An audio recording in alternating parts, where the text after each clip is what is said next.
New York City, the Honorable Rudy Giuliani. Welcome to the capital of the world. These are times when leadership is the most important. On September 11, I looked up and seeing the flames of hell emanating from those buildings and realizing that what I was actually seeing was a human being that was jumping out of the building, and I was stunned. Without really thinking, I grabbed the arm of then Police Commissioner Bernard Kerik, and I said to him, "Bernie, thank God George Bush is our president."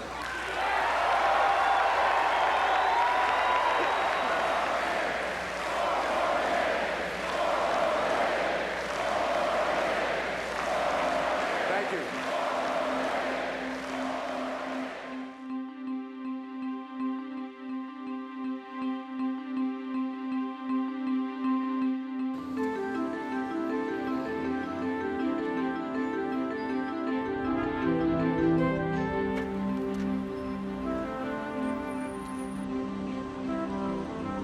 Rudolph Giuliani can be said to have achieved what many thought was not possible in a place that many were convinced had seen its best days. It was a city of menace and mayhem, of fear and loathing, of lawlessness and misery. He spied a shining city on a hill. The mayor has brought joy, safety, and greatness back to New York. Gone is the tangible sense of foreboding, and yes, too, gone are the squeegee men. It is nothing short of the Rudy Revolution. In every way, Rudolph Giuliani is a true heir of the Reagan legacy. Thank you. In the 20th century, there have been two critical realigning elections. The election in 1932 that elected Franklin Roosevelt to the White House, and the election in 1980 that elected Ronald Reagan. Both were the architects of revolutions. Political philosophy, very different. And President Reagan has had a lot to do in the formation of my thinking, the ideas that I have, and the things that I've put into place. He warned about the dangers of always looking for a government-controlled collective solution to a problem. And he changed the mind of America about this. A few timid people who fear progress will try to give you new and strange names for what we are doing. Sometimes they will call it communism, and sometimes socialism. We'll call it something that is really very simple. The right to a useful and remunerative job, the right to adequate medical care, the right to a good education. A second Bill of Rights. And after this war is won, a new basis of security and prosperity can be established for all.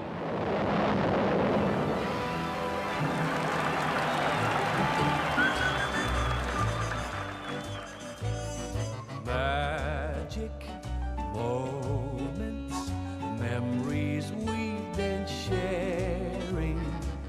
I'll never forget the moment we kissed the night of the hayride. The way that we hugged to try to keep warm while taking a sleigh ride. Magic moments, memories we've been sharing. Magic moments when two hearts are caring. Time can't erase the memory of these magic moments filled with love. Rudy Giuliani was born in a tough working-class neighborhood in Brooklyn called Pigtown. This is the home Rudy lived in until he was 6. And you could see Ebbets Field out of the back window where the Dodgers played. And everybody around here was a Dodger nut. Everybody except Rudy.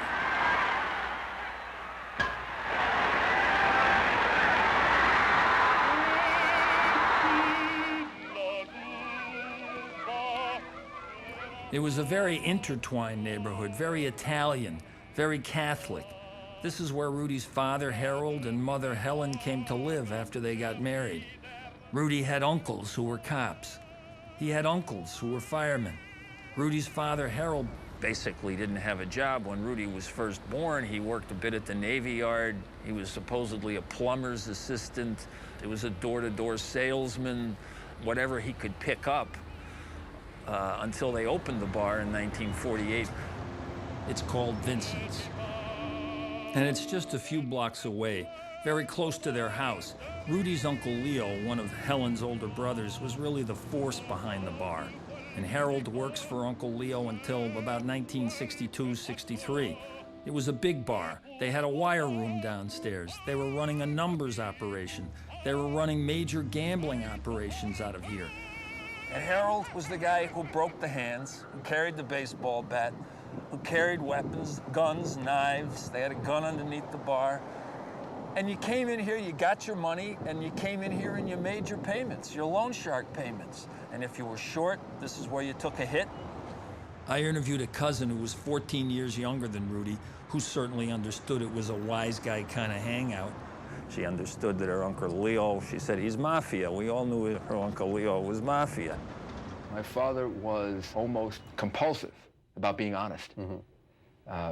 He would tell me, never take anybody else's money, make sure you always pay for things. I mean, he wanted to make sure that I didn't make the same mistakes that he believed he had made. The first thing I learned from this source that worked in the bar all those years ago was that Harold Giuliani talked about having done time in prison. And the trail winds up here at Sing Sing because he does a year and several months in this prison in 1934, 1935 for an armed robbery conviction, a serious felony conviction, a very tough maximum security prison. But it didn't have much of a deterrent effect because we do know that starting in 1948, he began the life of crime out of the bar in Brooklyn, but he just never wound up busted again. And to be living so close to it was not the environment that Harold wanted to raise Rudy in. So they make their move at the suburban Long Island. You know, a very safe, working class, white neighborhood, virtually entirely white town. And the Catholic schools that he went to were a place to go where you didn't have to deal with public school phenomenon. I can remember as a youngster that my father would sometimes threaten me with putting me in public schools if my behavior didn't improve, and that was a very frightening thought. But I was a product of Catholic education, and it instilled in me from a very early age a desire to be a priest. It wasn't until law school that I didn't begin class with a prayer. Rudy and I both went to pretty good Catholic high schools, and we didn't really get into which one was better. But anyone that I know that graduated from Bishop Auckland at that time was a pretty smart guy and did pretty well. They were good schools. As far as Catholic schools in the 1940s and 1950s, I think life was put in a moral dimension.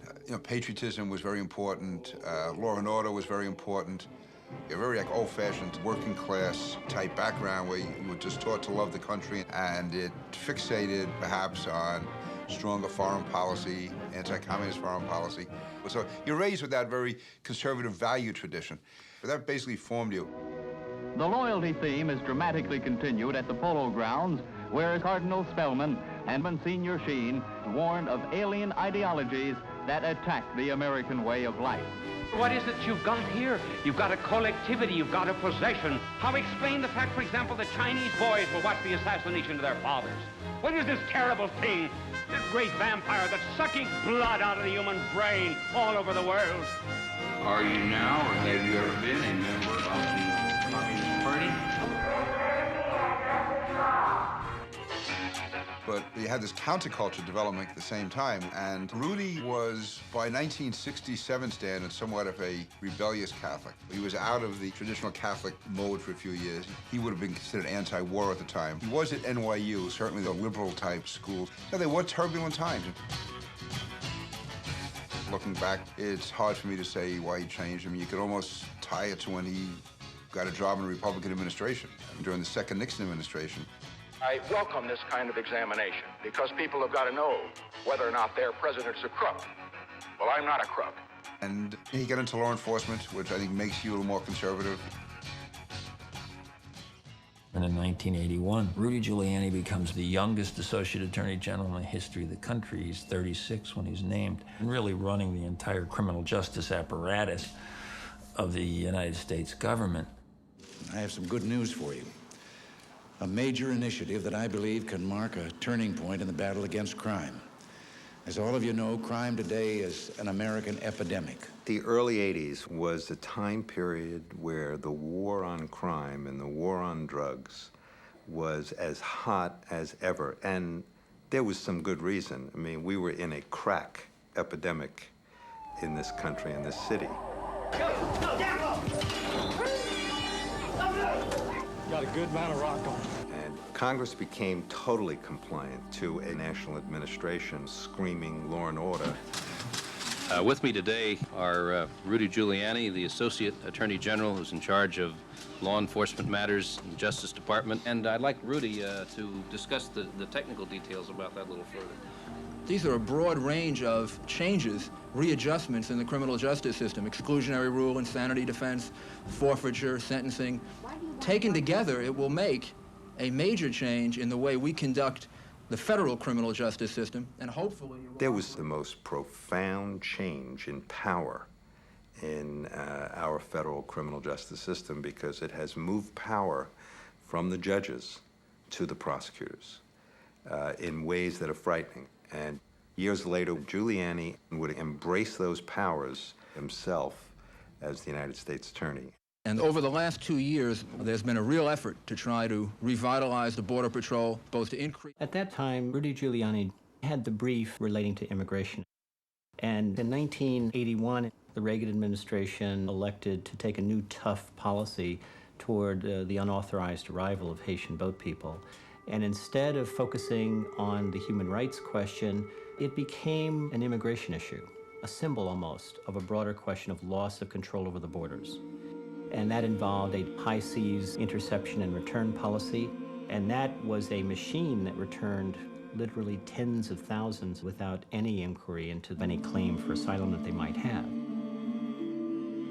And Rudy Giuliani was the key and principal implementer of a new direction on immigration control.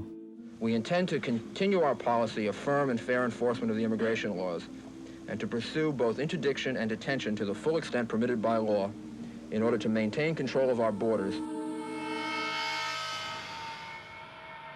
Haiti was a human rights disaster in many ways. It was a highly repressive and authoritarian society controlled by the dictator Baby Doc Duvalier. You certainly had extrajudicial killings, torture, the legacy of the Tonton Macoute. Political opponents suffered horribly in Haiti at this time. And certainly one manifestation was the continuing outflow of Haitian asylum seekers and the unwanted arrival in South Florida. Somewhat notoriously, there would be bodies on the beach. We have enough naval vessels that they should be intercepting and sending these people back. It's very difficult for us to go back again to Haiti with those men with their weapons. You know, they will try to kill us again. They will try to kill us. The policies were pitiless. They were apprehended and concentrated at Camp Crome in abysmal conditions of detention for months and years. We created a detention system only for Haitian boat people. When all of these civil rights groups challenged the detention policies, Giuliani goes to Haiti, he meets with Duvalier, he really goes to prepare himself as a witness in an attempt to defend these detention policies. And then he's in federal court. He goes on the witness stand and testifies about conversations that really never occurred with all sorts of officials in Haiti to try to make the argument that there is no political repression in Haiti. Under oath, he is completely deceptive. He is in a desperate moment because he has now been essentially commissioned as the Reagan administration point man to stop the Haitian influx. In other words, they say they're political refugees. You say they're economic refugees. They say they're refugees. Right. The reports of the State Department from under two administrations, the papal nuncio in Haiti, who I met with 4 weeks ago, who was a critic of the regime in Haiti, many others say that in large part their claim of fleeing political persecution is not a correct one.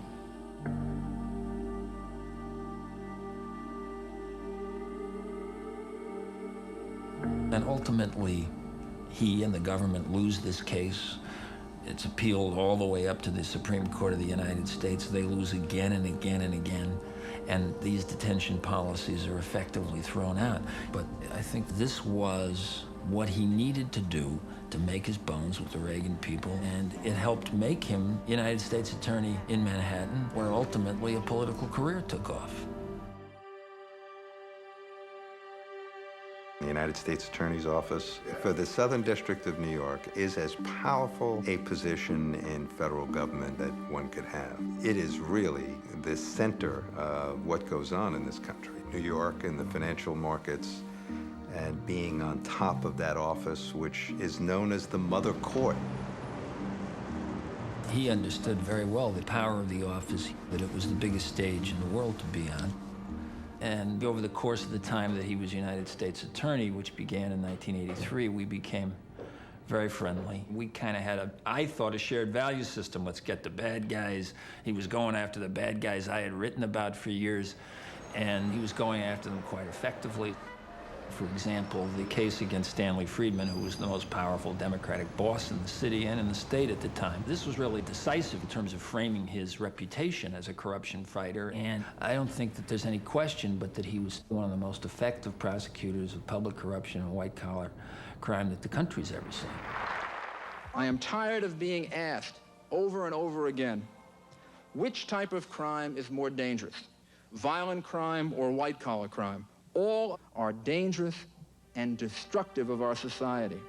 I think he did enormous damage to the mob. The commission case was enormous. You know, I think 5 or 6 or 7 years ago, nobody would have believed it was possible to convict the head of the Sicilian Mafia and have him sitting in the Metropolitan Correction Center. But the PR staff of the office was doubled and tripled, and suddenly there were press releases almost daily about innocuous events, obviously to get his face out there and to get his name out there. And he accomplished a lot by it. He made himself a national figure. Finally tonight, we have an updated profile of a United States Attorney in New York who's Giuliani's determination to nail lawbreakers. Our subject is Rudolph Giuliani. Joining us this evening is the U.S. Attorney, Rudolph Giuliani. Mr. Giuliani, Are you now, or would you ever be a candidate for mayor of New York in the year 1989?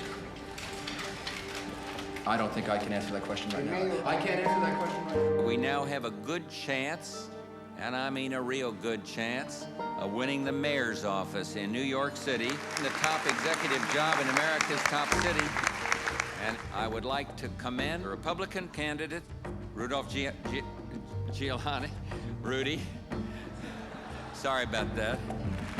On the day I become mayor, the old political system that is dragging this city down is out. So I go up against Rudolph Giuliani, who at this juncture has not done anything to which he can point to say, I will be a great municipal leader. He's been a prosecutor. And yet, in a city with an overwhelming Democratic enrollment, we won by the skin of our teeth. I've just spoken to Mayor-elect David Dinkins. No! Quiet! It's very important for the future of our city that we all come together, and I want you to show that spirit. Now do it! And we're going to unify behind the mayor of New York, aren't we? Yes!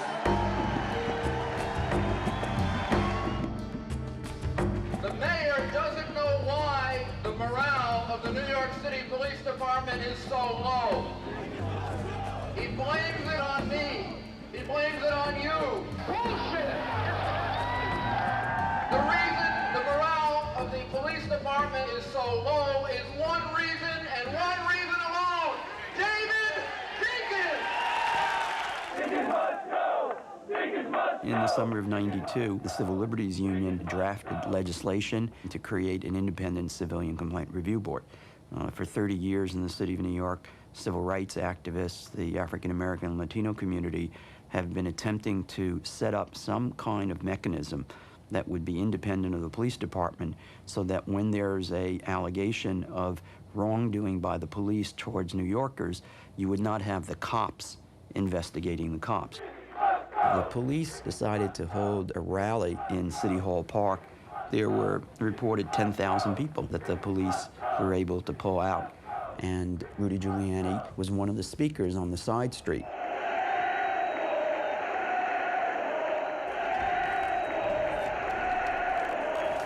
But some of them out there yesterday who were calling out nigger, for instance, why would the people of our communities have confidence that they have the capacity to handle a tense situation in a minority community? And for Rudy Giuliani to urge them on, as it were. The police department was at fault in not arresting people. There were officers there, and they should have made arrests. And Giuliani was using that rally to steam up cops who had a different agenda. Part of the agenda would be wages, denunciation of Mayor David Dinkins, a certain amount of racism, and he was, by his physical presence, giving support to that. I should say, Giuliani's brilliant. And I can understand how he goes from being a Kennedy Democrat to a conservative, because he's actually realistic. He goes out and looks at the world, and he says, what's really happening here? Let me try to look at it not through the spectacles of my ideology. Let me try to look at it as close as possible with the naked eye. You come to the conclusion that the liberal nostrums didn't work, so let's try something else. And after he ran for mayor and lost, he came to a seminar we staged with the Manhattan Institute on the problems of New York City. And he very much learned from what City Journal had written about crime in particular. And we were pushing for something called quality of life policing. This is what every think tank dreams of, because Mayor Giuliani was completely hungry for ideas to make the city work. And one of our leading ideas is the broken windows thesis, that you should not turn your back on nuisance crimes, on so-called sort of petty insults to public order, like graffiti or turnstile jumping or broken windows, that those signal to a community that there's nobody who cares. Broken windows, as I generally thought of it and continue to think of it and present it, broken windows is a means of restoring orders by enforcing the law against minor offenses. Because I really believe that if you don't take care of minor things, you're going to have major problems. And if you do take care of the minor things, the major problems will often take care of themselves.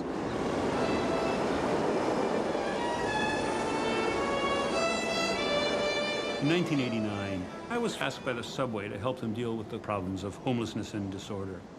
Crime wasn't that big of a problem in the subway at the time. It seemed like it was. And I suggested we have to get Bratton in. And I knew that he was a strong believer in broken windows. I came into New York City in 1990 from Boston at a time of the defeat of Rudy Giuliani by Dinkins. Dinkins now elected the city's first black mayor. I was approached to take over the transit police. They were having problems with crime and signs of crime type issues in the subway system. Turned that department around, got it accredited. Crime went down, coincidentally, 22% in those 22 months. We effectively addressed all the disorder situations, fare evasion, homeless situation, turnstile, vandalism, robberies, crime. And fortunately for me, this was noticed by Rudy Giuliani. His principal question was, well, what you did there, could that work in the streets of New York? And both Kelly and I said, certainly. It's really the same concepts. New York is in the middle of its worst recession for 50 years, but the economy isn't the key issue here. Nor is it homelessness, AIDS, drugs, or the state of the roads. None of them compare with the one issue today that obsesses New Yorkers: crime. If you were the mayor, how would you be a tougher mayor on crime than David Dinkins has been? Well, the mayor really isn't a tough mayor on crime. The mayor opposes the death penalty. What the mayor is doing to the police department of this city is pretty close to criminal. He is destroying the morale of one of the great institutions in America. He has been anti-police in the areas that are important to them. Their safety, their lives, the lives of their families, their ability to protect people. Let me tell you that I know about the crime that you have to deal with. I understand the fear that you have. Crime went down in New York City in 1991, 2, and 3. And among the things of which I am the most proud, which took a lot of money, was what we call our Safe Streets, Safe City program that produced thousands of police officers. And it's important to recognize that we were in very difficult fiscal circumstances. And we eventually got it, but it was something difficult to do. And in those days, I used to say that I will be known as the toughest mayor on crime the city's ever seen. And the media would sort of laugh. We never got the credit for it, but we did it. We did it.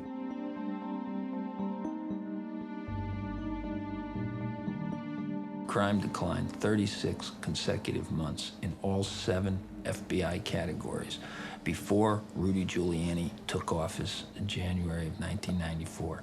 It dropped 16%.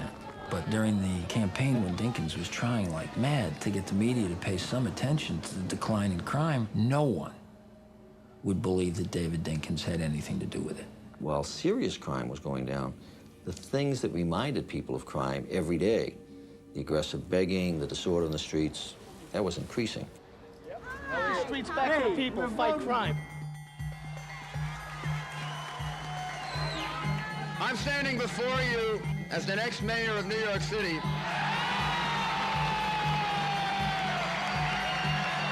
I have to thank the New York City Police Department, the New York City Fire Department, the New York City Corrections Officers, so many Democrats, and the Liberal Party. And before we're finished, the whole city will join us as we move forward to be a greater and a better city. God bless you.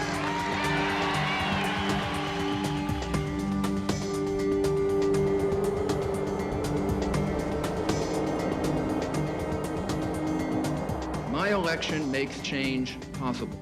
I do solemnly swear, so help me God. On the 2nd day of January of 1994, I dedicate my administration to you, the people of New York City. Now we will raise standards and have greater expectations for the behavior of our people. Day one, job one, Rudy fight AIDS! He won't talk to us. This is no way to begin a dialogue with the people of your city.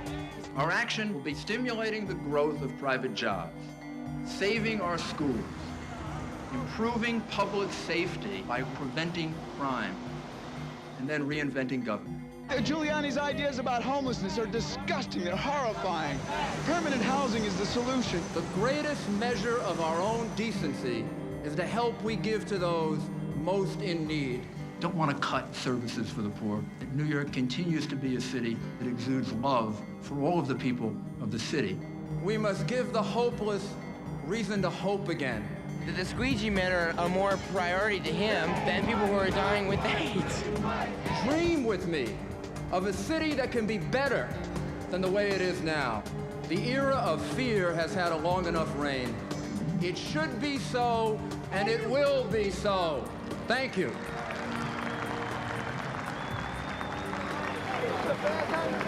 The mayor, coming from a law enforcement background, fully understood that his #1 issue was going to be crime.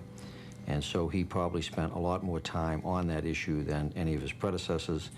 And also a great deal was riding on the success in this area. He had campaigned on doing something about crime. He would not be reelected if he did not. What we don't want to have happen is spending all of our time on revisiting history when there are 1 million felonies going on in New York City that have to be addressed by the police department. It's amazing we got as much done as we did because we don't like each other. We didn't get along. But the mayor consciously set out to break the back of the NYPD, to make it subservient to him. And he succeeded. But I was very comfortable that we could get crime down 40% in 3 years. That's what I told the mayor we would do, and I felt comfortable, and that was the foundation of this bold statement. We will fight for every house in this city. We will fight for every street. We will fight for every borough, and we will win. Fortunately, as I come through the door, as Giuliani comes through the door, we've got this vast army of new recruits to work with. So that of the 6,000 to 7,000 cops paid for by Dinkins, 4,500 of them were not hired till after Giuliani was elected. It was the idea that you could use police departments to control behavior to such a degree that you change behavior.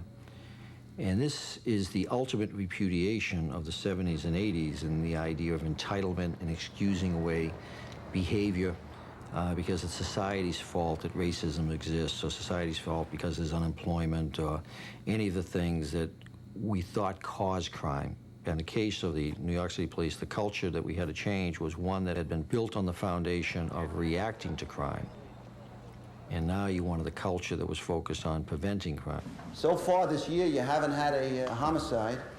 You're down in shootings. You're down 36% in robberies. CompStat is intended to create tension. On several days a week, representatives from every entity in the NYPD, from the police commissioner on down to police officer, are in one room, sharing very sophisticated and comprehensive information. Do we have any idea how many arrests we made on that other than the homicides? Do we have any idea how good we did? This is very similar here. What we're doing is to what the British did in World War II. Where were you on the search warrant?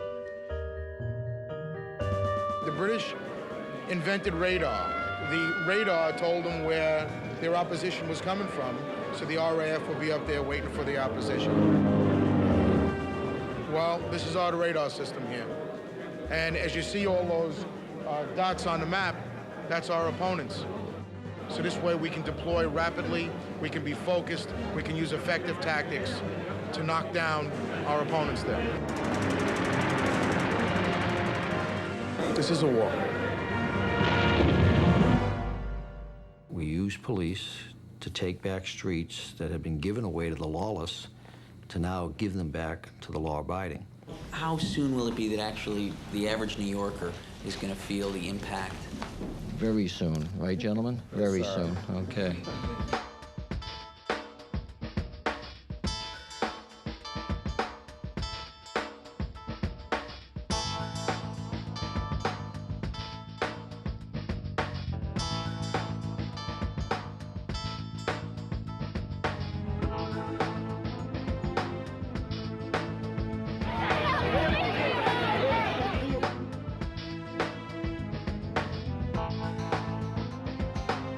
Preventative measure, and if there are some anti-crime benefits, all well and good.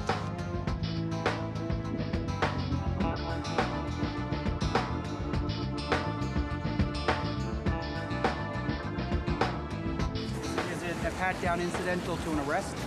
I pat him down just for safety.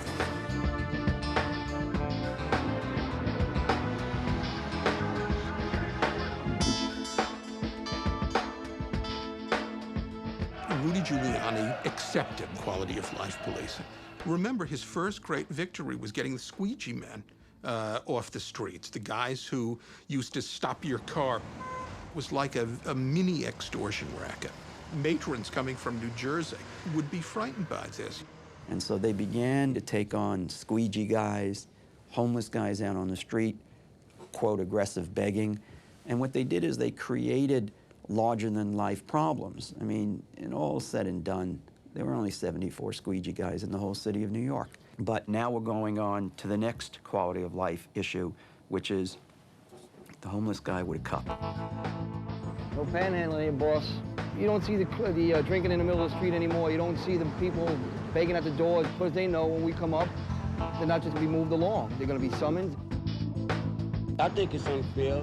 What they should do, if they're going to crack down on it, is give us jobs. And then we won't be homeless. Do we have a peddler's license on us by chance? We want to show people improvement in the quality of their life, that things are getting better for them, that things are safer, quieter, a city that they can use and enjoy. Years ago, you could be issued a summons for a variety of things. Now you don't get the summons. You could be issued a summons for beating the fare and hopping on the train. No, we're not doing that anymore. We'll lock you up, charge you with theft of services. We take you downtown, you gotta go see the judge. It's gonna take a day and a half, 2 days. You're drinking beer on the street, no, we're not giving you a summons. We're taking you. Quality of life, we're taking you. So now, you have people spending a day or 2 days in jail for minor things. Zero tolerance. Stop harassing artists! Artists have actually been arrested, taken to the precinct for attempting to sell their artwork on the streets. Because I'm painting, they do this. So Rudy Giuliani said, I'm getting these people off the streets. And suddenly, the idea was, gee, wait a minute. The police are not powerless. They actually can make the city orderly. We don't have to live this way.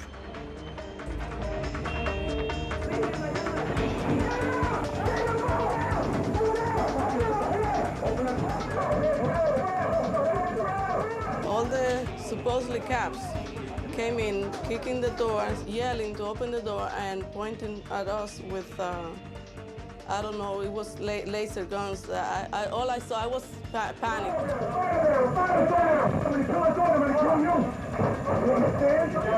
They come in here in that kind of a raid, they want to terrorize you so that you're so discombobulated, so out of your wits, that you do exactly what you're told. And that's what happened. It's a terror tactic. It works well for them. While I was going on the floor, they kicked me down. So they handcuffed me and the rest of the employees here. And they kicked Eddie and they threatened to shoot another employee. You know, I was just in shock. I swear to God, you said I'm killing you. Stand up and do it. Let's see what I want. I was handcuffed for 2 hours, like if I was a criminal. It is Giuliani time. Everybody knows that. This comes down from the top. And I hear these stories all the time where they go in, they put jewelry on the counter, and then have a different team run in and claim that guy bought stolen merchandise. Now they say that they told us it was stolen. Well, that was a lie. They're just acting like Nazi stormtroopers. They do what they want.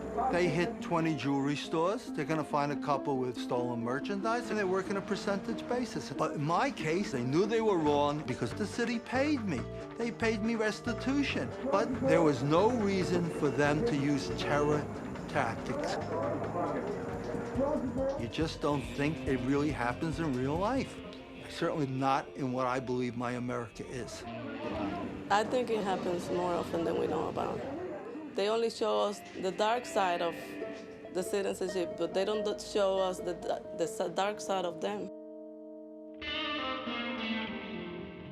We really have to be more aggressive in trying to educate and control and police the police officers who are out there trying, supposedly, to protect us, because at the end of the day, that power, I think, really infects them in a way that is very scary. And unfortunately, I think they definitely have gotten the message that you should go out and wield your power in a really unrestrained fashion to effectuate the statistics that Mr. Giuliani needs to be able to declare victory over crime in the city of New York. Today, I'm very, very pleased to announce that New York City dropped, in terms of serious felony crime, 18.3% in the first 6 months of 1995. We've gotten rid of a lot of the aggressive panhandling. And at the same time, we've gotten the greatest decline in the major crimes that the city has ever had. And the two things are connected to each other. The broken windows theory. When I started focusing on quality of life with Commissioner Bratton, many, many people criticized that. And the most dramatic thing about these statistics is that those critics have now all been satisfied. There's no evidence that disorder and crime are linked. The very foundations of broken windows theory, which is that disorder invites crime, have no standing in social science. There is not one shred of evidence. This is a narrative that they were able to sell and sell very aggressively through the forcefulness of Giuliani's personality, through a compliant press, through the absence of any contrary data. New York's declines last year were 3 to 6 times the national average. It's also now America's safest large city and helping really the rest of the country reduce crime. In fact, homicides went down and crime went down generally in virtually every city in the country under a wide variety of policing regimes. New York had its own policing theory and its own particularized style. Other cities did things completely differently.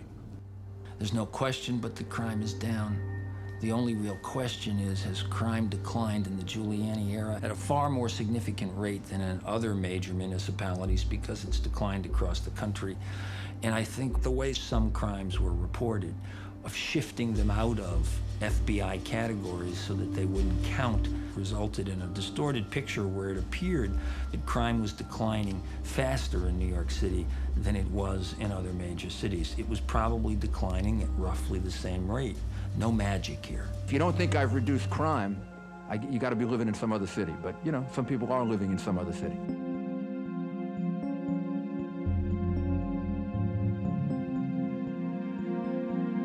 But it's in the bloodstream of New Yorkers. It apparently is now even in the bloodstream of Americans, this mythology that Rudy Giuliani single-handedly, super cop, conquered crime in New York City. Rudy gets all the credit. And then when Time magazine did their big cover story and they had Bill Bratton on the cover, it actually cost him his job. I've just met with the mayor this morning and have given to him my letter of resignation as the police commissioner for the city of New York. Resignation. He does rule by intimidation, by fear. That's well known, and he delights to be known as a tough guy. Giuliani's reputation as a strong mayor is mainly due to his uncompromising approach to policing. So-called zero tolerance has fascinated British politicians. At least we're doing some things that people all over the world think are worthy of imitation. In New York, the crime rate's been falling, and Australian politicians are taking notice. Whether you're talking about New York, Darwin, Melbourne, the lessons are the same. Getting tough on crime, zero tolerance.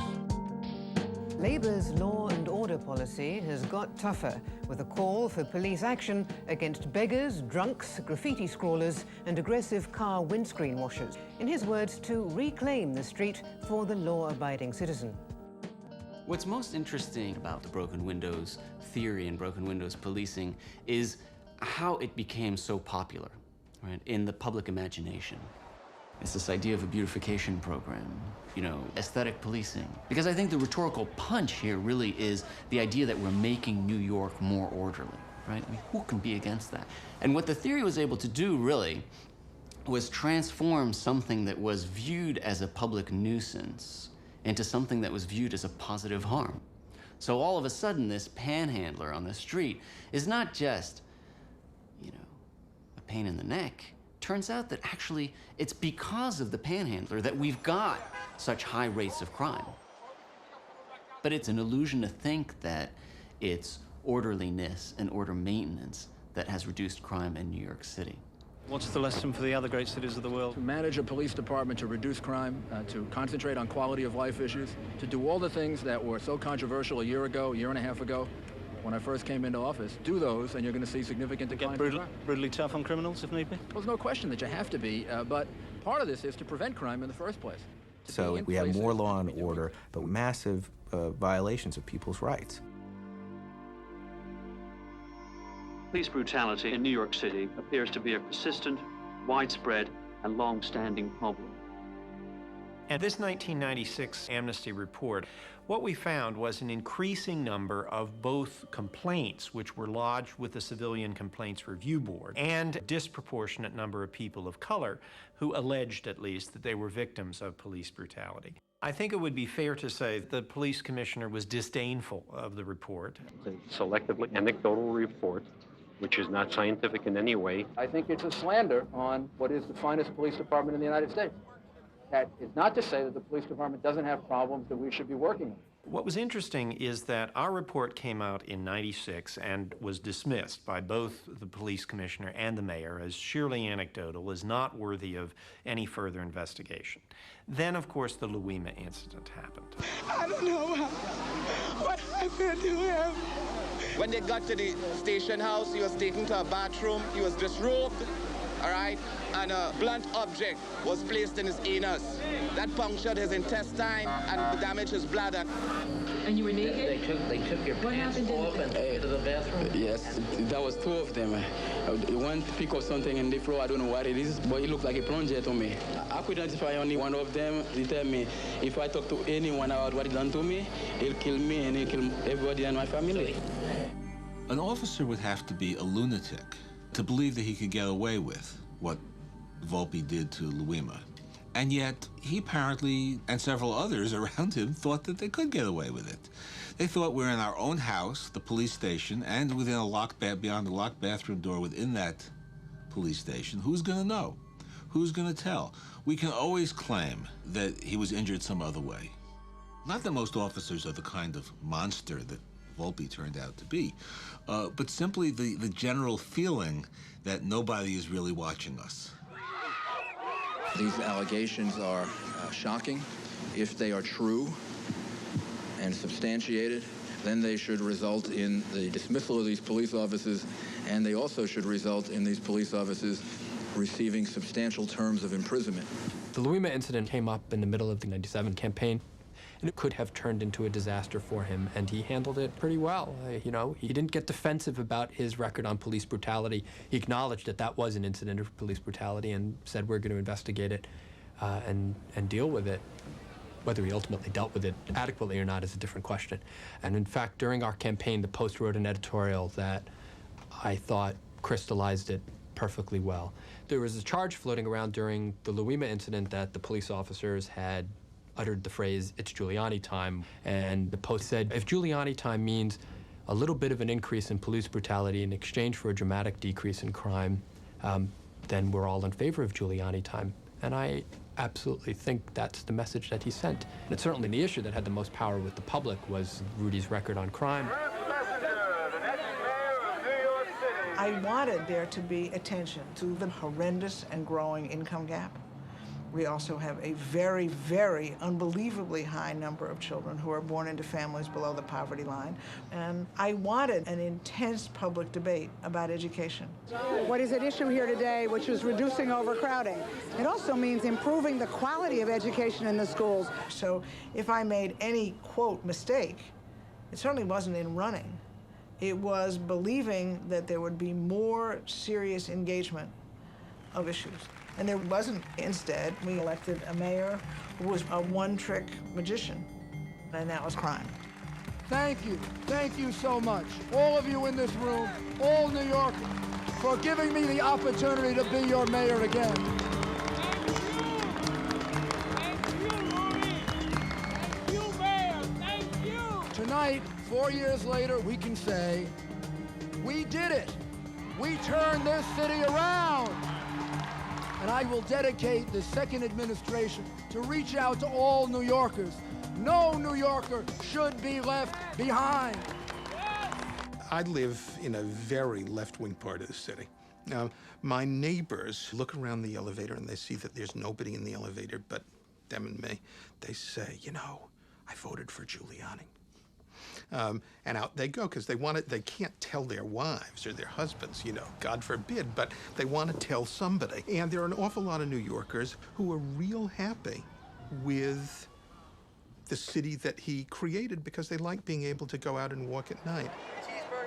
Rudy Giuliani got 20% of the black vote in the last election. No incumbent mayor has ever done that poorly with any ethnic group. To lose 80% of the vote in any community when you're the incumbent mayor, you almost have to do it consciously. I would like to now introduce the mayor of the city of New York, the Honorable Rudolph W. Giuliani.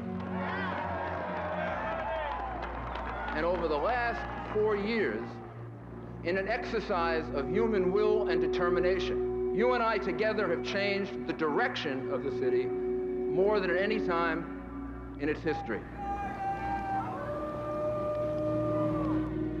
Very nice. Just around the time of his re-election, we wrote an issue of City Journal, and the cover said an agenda for Giuliani too. And we had about a half a dozen stories that laid forth what he should be doing in crime, in welfare, in education, in civility. And it was an extraordinary experience to be hearing one point after another out of our issue. Let me start with the subject of education. Milwaukee, like Chicago, is doing something innovative. It's doing something that we should not be afraid of.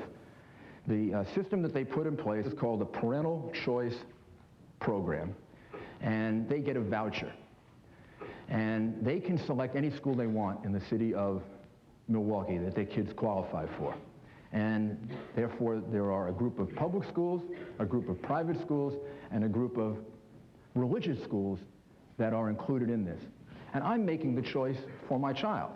With vouchers, what you are talking about is the redistribution of resources to meet the needs of children and communities that have heretofore been either abandoned, obliterated, forgotten, but in all cases underfunded. And in an organized fashion, dilute the dollars, diminish the dollars. I mean, how you could look at the needs of the children in the city of New York and advocate for these monies go someplace else, I don't even get. You know, I took a fair amount of criticism from the black community for just getting along with him, let alone, you know, actually having a social relationship with him. But I genuinely tried to have a friendship with Rudy. I really did. Why don't you go with me tomorrow to a school? Let me show you some of the things that they're reading. Every classroom now has their own classroom library set. It means a lot to me. In fact, we were gaining on it. We had some resources, we had support of the mayor. What Chancellor Crew and his team have done within the bureaucracy that resists change is absolutely remarkable. So I would take Rudy on these jaunts into the inner workings of this system because I wanted him to see these little black, brown faces, primarily, of kids actually getting it right or struggling to get it right. But I don't think Rudy could hear that stuff. In fact, when I became chancellor, he had said that he really was not interested in vouchers. And now he said, well, I changed my mind and that's the way I'm going to go. And I said, well, then I'd quit. Listen, we got 1/3 children for whom reading is completely outside their scope, right? I mean, they simply were not reading on grade level. And you could go in certain schools and see teachers teaching with no blackboards and people having limited supplies and science materials, on and on and on. And you are advocating for my money to go to somebody else. I find that to be so racist and so class biased that I have oftentimes thought how we even lasted 3 years. So I don't regret anything I did in New York. It is the finest city in the world, but until it does right by these children, it has a long way to go in its quest for the most democratic city in the world. From the greatest city in the world, WABC welcomes Mayor of the Big Apple, Rudy Giuliani. Good morning. This is Rudy Giuliani here at City Hall. First of all, some very, very good news about the city's economy. Major, massive turnaround for the city of New York. And of course, 42nd is the most famous street in Times Square. New ideas that were put in place in New York City starting in 1994. It's happening because of the reduction in crime, because of the broken windows theory, which is one of the things that's at the core of the reduction in crime. Not saying, gee, you know, we're too busy to deal with graffiti and prostitution and public urination. Well, the Dow did it. Another record in a breathtaking run by the Bulls. It was the running of the bulls on Wall Street. The Dow Jones Industrial Average soared, closing within striking distance of its all-time high. How do you get any luckier than coming into New York City at the beginning of an economic boom? He just managed to be mayor when it happened, and smart enough to lay claim to it.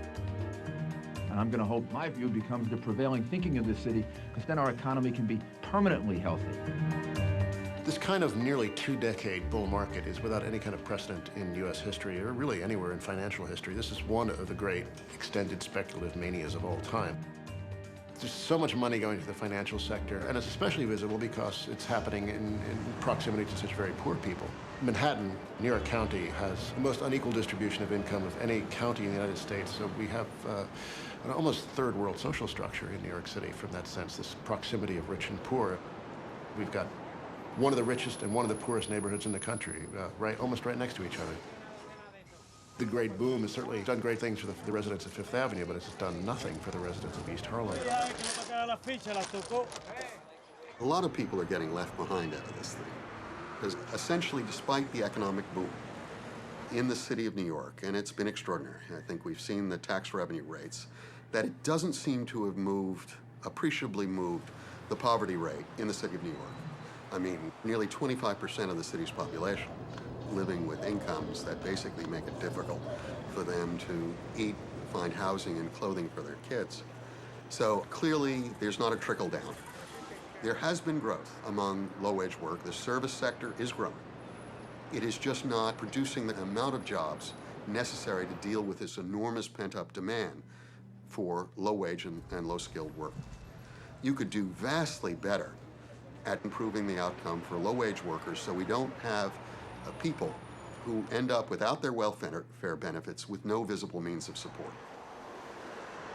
Today we are ending welfare as we know it, but I hope this day will be remembered not for what it ended, but for what it began. As the mayor of New York City, I decided to say to everybody on welfare who was able-bodied, if you want to continue to get welfare, you're going to have to work. And I've reduced the welfare rolls in New York City the most ever in the history of the city. So I know something about workfare. We've got 35,000 people right now working for the city of New York in exchange for a welfare check. There's no place else in America that can really say that. Rudy Giuliani was sort of taking pages out of Newt Gingrich's notebook and fabricating a localized version of what Newt was touting on a national level. If the American people didn't believe in the work ethic, we couldn't have balanced the budget.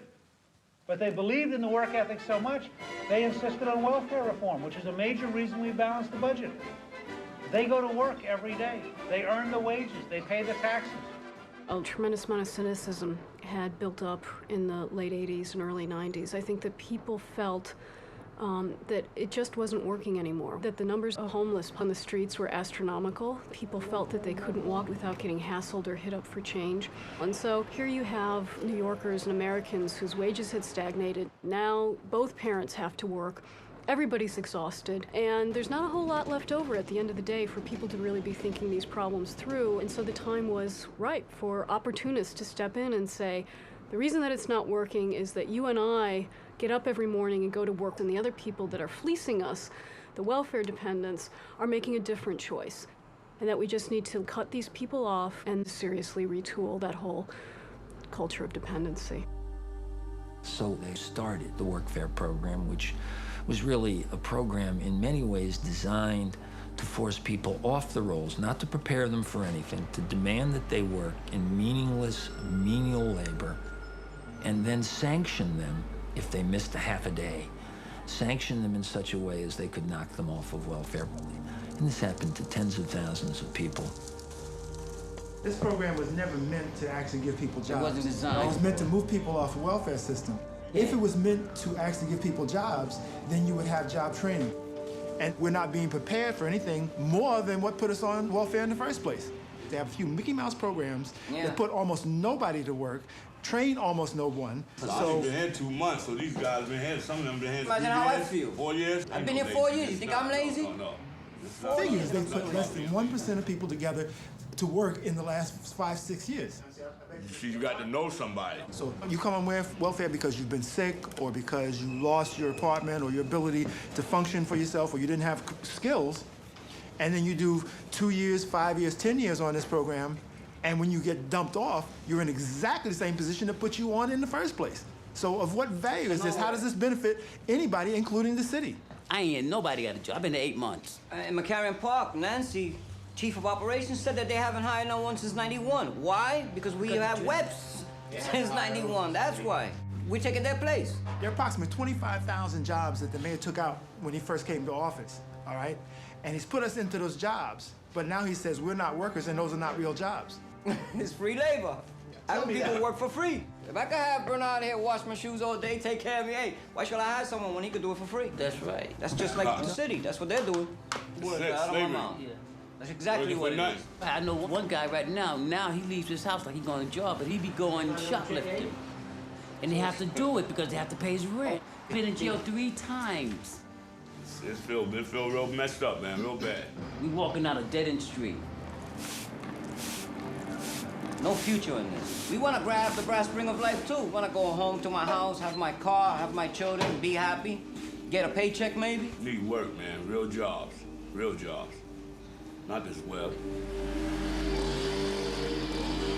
Now, Stanley Hill, the municipal union leader who had originally backed the mayor's plan, now says workfare is like slavery because it doesn't lead to permanent jobs. What do you say to Stanley Hill? Well, you and I are sitting here, and we both put in a long day today. Are we slaves? I would say that everybody has an obligation to go to work, and in fact, it's work that sets you free.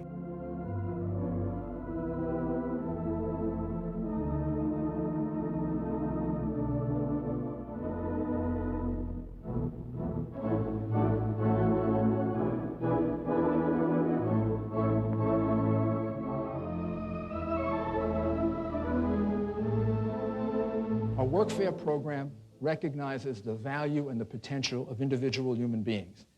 It replaces the kind of sense of dependency with a real concept of the social contract. It would seem that they'd really taken the moral high ground, saying, we're doing the right thing, we're helping people. And basically, the majority of Americans or New Yorkers believe that. But if you ask the question another way, say, is it right to make that person work without a wage? Is that right? Is that just? Is it right to make that person work with no opportunity of employment in the job that they're doing? And I think that when you talk to working people, if you explain to them that people in the workfare program are being forced to work, and they're working side by side with city workers, and their income level is almost 30% below the federal poverty line, is that right? I tell you that most people will say it's not right. That's not okay with them.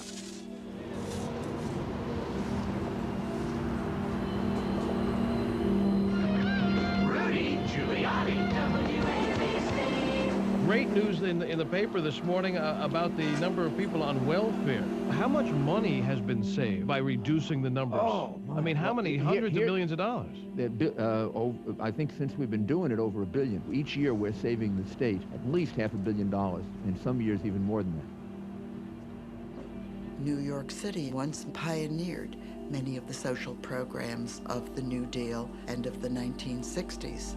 American citizens have the right to be provided work so that they can support their families decently and properly. Municipal bill in Borough Hall, Brooklyn, tomorrow morning, 9 o'clock. New York State used to be a seedbed of liberal policies in the United States, but in the last 20 years or so, New York State has become the most unequal state in the United States. It's amazing. The tax cuts that we've had have been mainly for the rich. At the same time, the social programs that have helped the poor have been cut back to help pay for those tax cuts on the very affluent. And the reason voters have been bamboozled into going along with this kind of politics has something to do with the preoccupation with poor people as really to blame for what's wrong with the United States. Commissioner Turner, you often stated the work experience program is a success. Isn't that correct? Yes. But do you think that the number of people who are documented to have been sanctioned, which, by the way, is greater than the number of people who have been documented to have found jobs, actually helps that individual or family down the path of self-sufficiency, the act of sanctioning? They can. Many of our welfare recipients find that they can get a job, but they can't keep a job. And the reason is they don't have the skills that are necessary to sustain effort over a period of a day. Right. That's what sanctioning does. It mimics the labor market. I'm just wondering if you believe that sanctions will help a woman on welfare who is a couple of credits away from a college degree in the most traditional way out of poverty. I can answer that. Why should someone who was a couple of credits away from graduating and to comply with your workfare rules have to give up the education, or you take away their check? Our belief is that all jobs are honorable. The obligation to participate in a work activity for individuals who are able-bodied is a very appropriate and constructive action which will help them become self-reliant in the long run. So yes, we're reducing welfare dramatically. We're down to the lowest number of people on welfare that we've had since 1966. We went below the 500,000 number. But here's the best part of it. Last year, we changed our welfare offices into employment offices and changed the name to job centers. Now we're going to go to John in Queens. Well, Mr. Mayor, I think you're the worst mayor the city's ever known. John, you're the biggest criminal in the city. Hey, John. What kind of hole are you in there? It sounds like you're in a little hole. John, are you okay? Are you breathing funny? No, I'm not, John. I'm sick, and you cut me off my food stamps and Medicaid several times, too. I guess you don't give a damn about that either, do you? There's something really wrong with you, John. I mean, there really is. I can hear it in your voice. Now, why don't you stay on the line? We'll take your name and your number, and we'll send you psychiatric help, because you seriously need it. Well, it was definitely the most hostile and bizarre reaction I've ever had, because people don't laugh at me. He misdiagnosed me when he said on the radio that I was a psychological, you need a psychological help in a weirdo. I have Parkinson's disease. It's a physical thing, you know. I deal with that. I'm not proud about, taking food stamps and Medicaid. I'm not ashamed of it either. I worked for 25 years. I paid over $100,000 worth of taxes in my life, and I had no qualms about people getting food stamps or welfare. My day comes and they don't want to give me anything. Do I believe the mayor called up the Long Island City Food Stamp Center and said, cut John Hines off? No. But I do believe the mayor said, close cases. And he's got hear no evil, see no evil, speak no evil. He just wants to see closed cases. So people are sanctioned, whether or not there's any grounds to sanction them. I remember the first time this happened to me, I went 5 months without Medicaid. Medicine was $1,200 a month. I had 2 months of medicine stashed. And the pharmacist would actually give me a little medicine at a time. Then I was in the hospital last year when they cut off the food stamps. I don't know how most people do it. Their children must go without food. They just get delayed for months and months, and the city hopes that they'll starve them out, that they'll get a job. You know, it's a very vicious atmosphere out there. And there's just the whole tell it to the judge attitude. We're going to do whatever we want. If you don't like it, you can tell it to the judge. But you might die waiting to tell it to the judge. Some people probably kill themselves. Ultimately, the city had to come into court and admit that they had just been grossly violating the rights of welfare recipients and food stamp recipients and Medicaid recipients, and a federal judge slapped them down. This is a terrible, terrible mistake. I think the judge is following a judicial philosophy that's outdated, outmoded, and has led to lots of human ruin and human misery. And he's letting the advocates of dependency have us delay what would really be good things happening for people. The brutality, the cruelty of Rudy's welfare policies have gone largely unnoticed in the media. The disappearance of over 600,000 people, no one's questioned it. No one knows who they are. The Manhattan Institute, who crafted this policy, they've never told us, but they believed that the underground economy was so vast that it could absorb them. Am I worried about what's going to happen to these 600,000 people who've been cut off the welfare rolls in New York? You know, I believe that there are jobs out there. I believe that these folks are finding jobs. In fact, there's a tremendous opportunity out there at every level of the society, and that's the kind of city we want. You know, as I say, a lot of our corporate and foundation and rich individual supporters look out at the old immigrant city, in which guys could come with, you know, few skills or none into this city and could find a job and could work their way up and could get an education and could end up being tycoons, or their children could end up being tycoons. This really is the American dream, and it's what our tycoon trustees have in mind for New York City. So it could not be a more generous vision.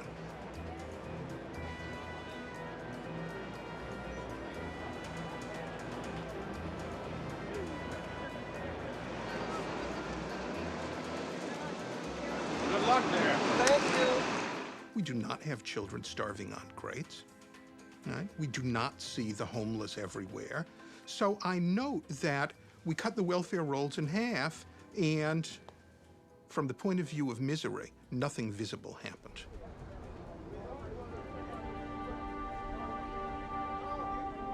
People are really unaware of poverty in this city. And I think there's been a real snow job in terms of the fact that everybody's working now and there's no hunger, there's no poverty. But it's baloney.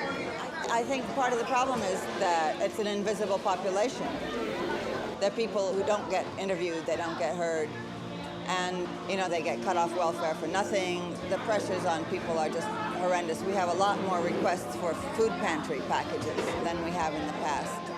Families and individuals who just need food to take home. They come here on Monday, they go someplace else on Tuesday, they go someplace else on Wednesday. And it becomes a preoccupation, you know, finding food.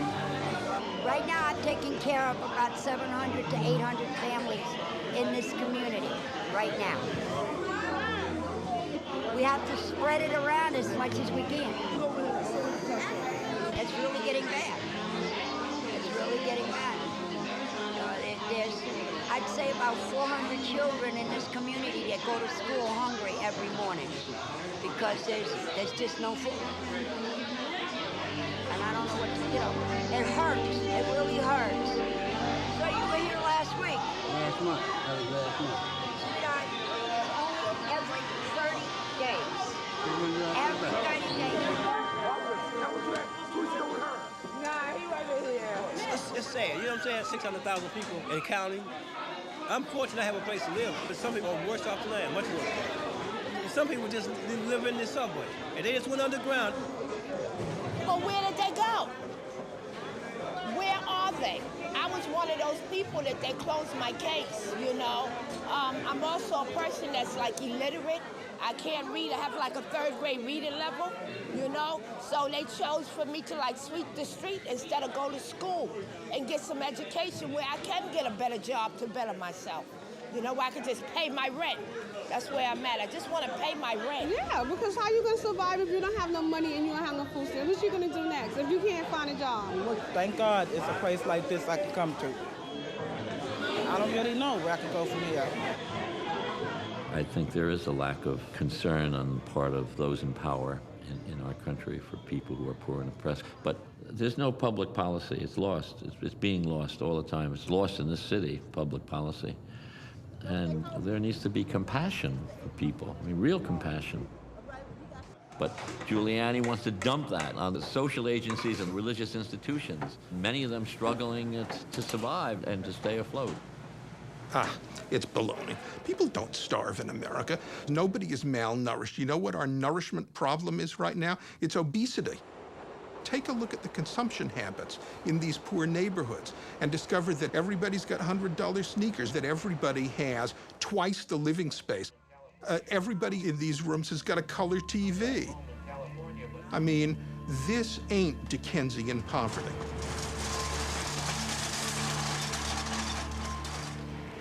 I think one of the things that 20 years from now I'll be remembered for as being a really great mayor is workfare, is putting people back to work.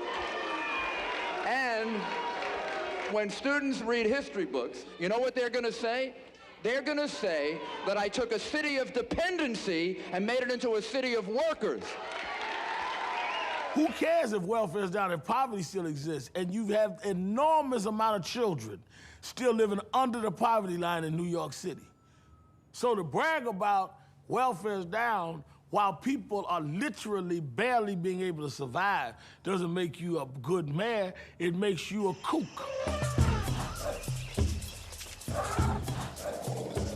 Look at you, lying there like that. You should be ashamed of yourself. Don't you have any dignity? Lying on your butt all day, collecting welfare? You are the king of the jungle. You should set an example of work ethic for everyone. Can I help you, sir? Release this lion immediately. Release him? That's crazy, sir. This is a tough town. He'd become homeless. So, send him to a job center. Job center? We don't have jobs for lions. The Ringling Brothers Circus is in town. He has a problem with elephants. He'll get used to it. Everybody around here is going to get used to elephants. It'll be good for them. No.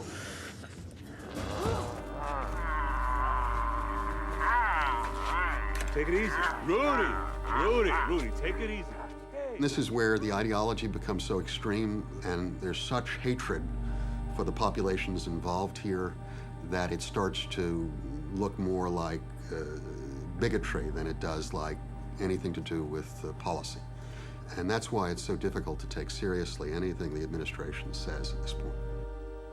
New York is a tale of two cities, and Mayor Giuliani is the oligarch's mayor. His plutocratic mentality has shoveled billions of tax dollars into the coffers of massively profiting giant corporations. And while he bullies the powerless, he kowtows to the New York Stock Exchange with the hundreds of millions of dollars that they're going to give to this bastion of global capitalism, which is on corporate welfare rolls, amounted to paying $200,000 for each job retained. That's pretty wasteful use of the taxpayer dollar. Well, without certain tax abatements, you're not going to have anything done. So the Ralph Naders of the world, who, just are negative forces, generally speaking, they can criticize and they can knock politicians and they can knock other people for, creating abatements. And I don't even call them abatements, I call them incentives. Because without those tax incentives, you'd never build in many cases. So I think that Rudy Giuliani has been a great mayor, one of the truly great mayors of the city of New York, maybe the best ever. But the thing that people don't really see or understand in Rudy is that he has got a great sense of humor and he's got a great sense of compassion. And unfortunately, that doesn't get out. People don't see that side of him. And I think if they did, they'd like him even more.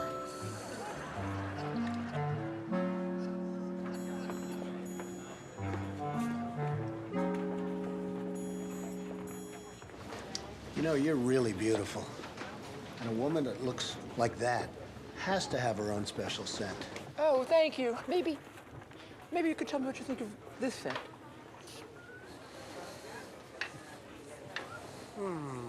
I like that. This may be the best of all.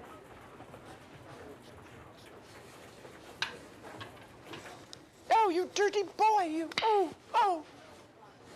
Donald, I thought you were a gentleman. You can't say I didn't try. Mayor Giuliani, he's given away over $2 billion in corporate welfare to these super-rich corporations. Corporations like Walt Disney, ABC, GE, NBC. Now they even give them out to Ernst & Young, a big accounting firm. And a lot of these media companies are getting a lot of corporate welfare themselves. Rupert Murdoch, News Corporation, he's been one of the great recipients of corporate welfare, and his empire's worth something like $10 to $12 billion. And the New York Post is a part of Rupert Murdoch's empire. Well, Giuliani's expecting something in return, and he's getting it. You need one of these. Then maybe Rupert Murdoch would like you as much as he likes me. That old fox. You just see the New York Post, how incendiary it's become. It's a joke. It's like a Mad Magazine sort of parody of a tabloid. You know, we regularly get shredded on their editorial page. There's just no pretense of objectivity whatsoever. I'm the head of the Coalition for the Homeless, and I can tell you the way to solve this problem is to build more supportive housing. The need is escalating. The tale of this other city is surfacing in many, many ways today. The homeless shelters are filled with numbers that were never dreamed of prior to Rudy Giuliani. People think he cleaned up the homeless. He drove them into shelters and into the outer boroughs. The purpose was to make the homeless invisible to the tourists and to commuters and to the Midtown business interests. It was to make them invisible, never to reduce their numbers. You can't sleep in the streets. They will have to go to a shelter, and we will require them to work in exchange for shelter. And boy, that might actually be good for them. This man's answer was incarceration, was locking people up. We felt that we were the criminals. Every homeless person, we were under siege. Okay? If you was homeless, you were a dangerous element to society.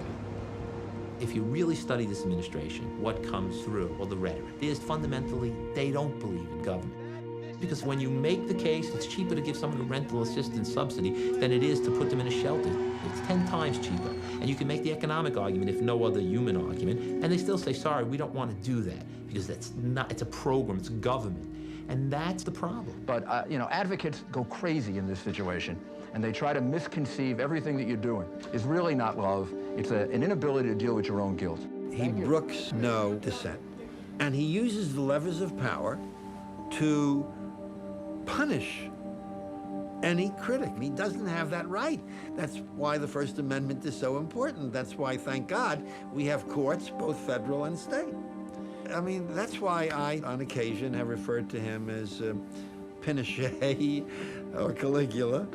Maybe it's a combination of the two. This is an administration like we've never seen before that really does trample in a systemic way on people's right to dissent, especially people who are critical of the Giuliani administration.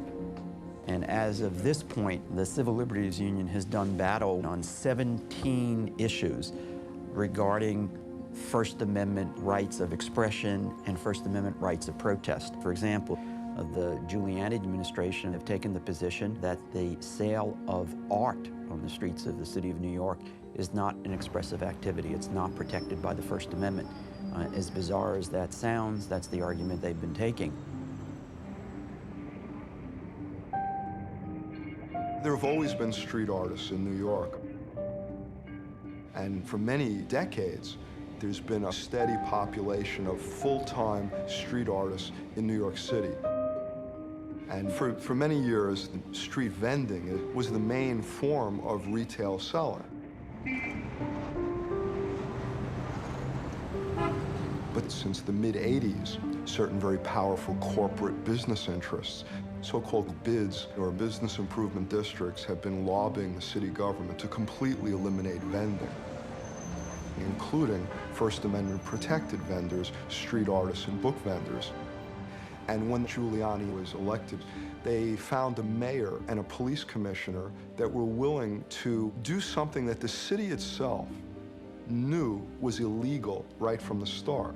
Our crime is for artists! The police would just take every artist that they could grab, confiscate all their art, bring the artists to the precinct, book them. We became basically a hunted subculture within the city. Displaying art. I have a right to display art. This is freedom of expression at best.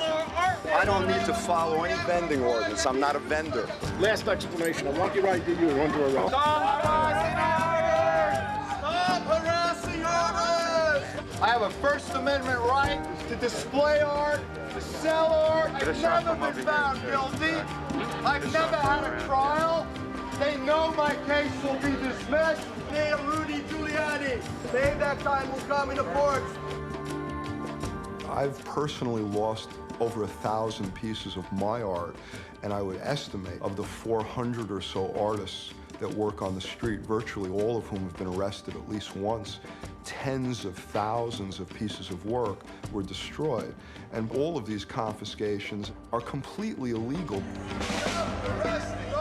Giuliani made it life or death. You either had to fight it or you had to give up being a street artist. In June of 1994, we filed a lawsuit to challenge myself and other plaintiffs being arrested for not having a vending license. In 1996, the Second Circuit ruled in our favor, going so far as to say that because visual art is a universal language, that it could conceivably be entitled to even more First Amendment protection than written matter.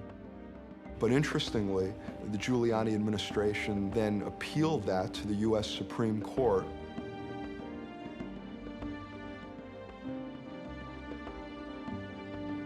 When I read that statement, I determined to show him how wrong he was. I said that I'm going to fill the streets of New York with portraits of Mayor Giuliani and show him just how expressive visual art can be. There's a constant police presence here to make sure that we don't sell any artwork or use a piece of chalk. Violating our rights. You tried to stop me from speaking. This is how New York City treats artists, violating their rights, pushing them around. Why is that necessary? To arrest an artist for speaking about the First Amendment. Don't let them hurt you. What's my crime? I actually don't believe that Giuliani has some honest interpretation of the First Amendment that makes him truly believe in his heart that what he's been doing for the last many years is actually justified. I don't think there's any question that he knows it's illegal. And the lawyers that serve him in the Corporation Counsel's office, they've asserted repeatedly what border on being frivolous legal positions that no rational lawyer really would take. And it's clear to me that they're being forced to do that. A recent example in the Brooklyn Museum case, it's quite extraordinary, really. He made it clear, I am punishing the Brooklyn Museum because I don't like that art. If this is what the Brooklyn Museum wants to do, present nude men, they have a photograph of pedophiles, they have dead animals, and all kinds of disgusting things. Public funds should not be used to support sick demonstrations by people, even if they call themselves artists. The portrait of the Virgin Mary not only has dung being thrown at her, but it has the private parts of women displayed all over the portrait. You know, Rudy probably has returned to his Catholic roots. I mean, certainly his reaction to Ophelia would seem to indicate that Mary probably has played a very important part in his life on a personal level, maybe on a very prayerful level, okay? Now, on the other hand, I'm not sure if Rudy has studied African art, because if you know something about African culture and background, dung represents a source of life, okay? And in some tribes, it's considered to be almost venerable, if you will. Dung on the Blessed Mother, displaying the anti-Catholic bias of this exhibit. How about doing exhibits in which slavery was exalted? I'd be just as opposed to that. If you want to desecrate religion in a disgusting way, then do it on your own money. Since they seem to have no compunction about putting their hands in the taxpayers' pockets, I'm not going to have any compunction with trying to put them out of business. It's outrageous and dangerous for the government to try and shut down this institution because the mayor does not approve of the content of one exhibit. Well, many in the arts have taken the hint to be afraid, to be very afraid. Doesn't the mayor know that controversy is the price we pay for democracy?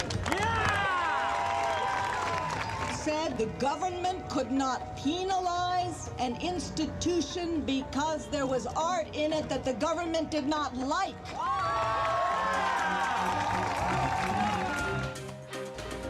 I have no doubt at all that this will be the 20th court decision in which the mayor has wasted the taxpayers' money to attack the First Amendment.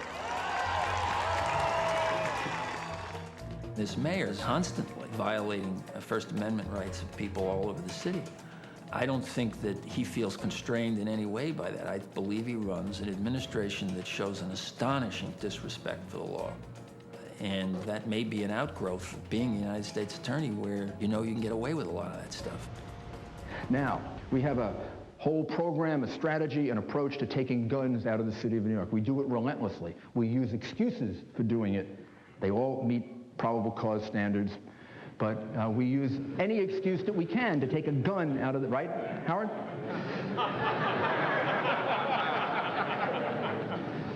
Giuliani knows what he's doing. He knows when he's violating people's civil rights and constitutional rights. He knows it. He doesn't care. It's a blatant disregard. And when you pass that on down through the chain of command, that's when he gets to the cops. Oh, but the sky, that's the sky. That's the sky. We have street crime units being sent into specific areas of the city where young black men are being herded up on the street, thrown up on the wall and tossed to see if they have weapons. If they have a weapon, they're then arrested and an allegation is made up to substantiate the search. The cop feels, well, hey, you know, I got the mayor at my back, I got the PC at my back. What are they gonna do? But we do everything we can to take guns out of the city. Elderly, 540 West 52. 10-6, I'll count the city radios. An unarmed Bronx man was shot and killed by police. Police say 41 shots were fired at 22-year-old Ahmed Diallo in the foyer of a building. He was not armed. Diallo was killed in a hail of bullets when 4 officers shot him 19 times. He was only carrying a wallet and a beeper. People are demanding the facts in this case and don't understand why so many shots had to be fired.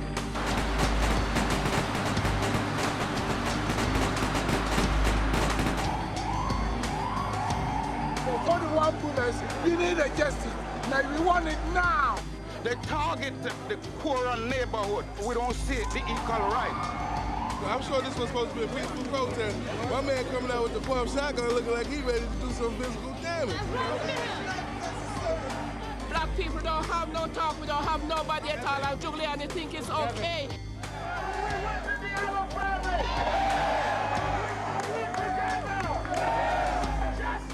People shouldn't take advantage of this incident for their own political reasons. In fact, police shootings were down last year by 18%. The New York City Police Department is the most restrained police department of any large city police department in the country. But in the wake of an incident like this, there's a lot of emotion about it. People have a hard time looking at those facts. No more, no more! Last Thursday night, the NYPD Street Crimes Unit committed a street crime. All 4 of them, from what we can tell, have very good records and were considered to be excellent police officers. I mean, that's their background. How can you stand on TV and dare say that those 4 NYPD officers who killed him are excellent officers? How can you do that? We say we're not going to rest until those 4 police officers are taken to jail for life. This battle must must be taken to the man that has created a climate of brutality in this city. That is Mayor Giuliani. 70 or 80% of the people believe that police officers in New York City are brutal too often, but that's a misperception. That's a false perception. My son was taken away from me 4 years ago, and it hurts. Amadou should have never happened if Giuliani would have listened to us. I'm tired of crying. We are tired of crying.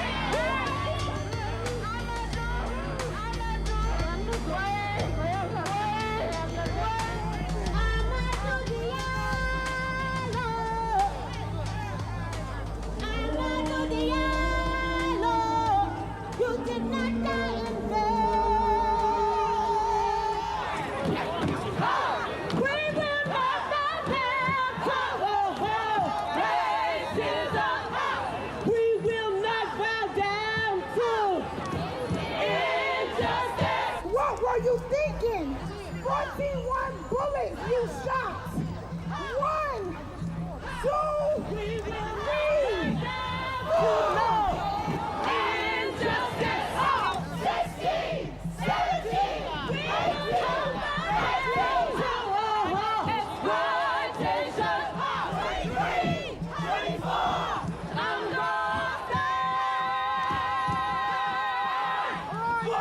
this is a campaign.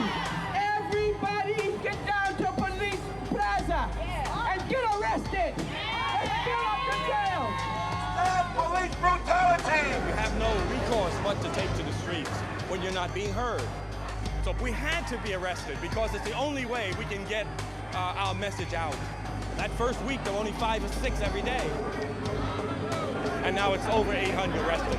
So this is what's happened. This is the 14th day of arrest, so it's a great thing.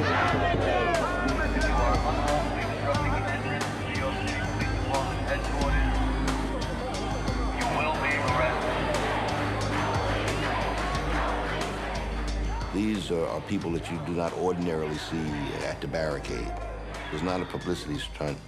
It was a moral imperative. This has gotten to the point of the absurd. And the arresting, I mean, it's getting silly, actually.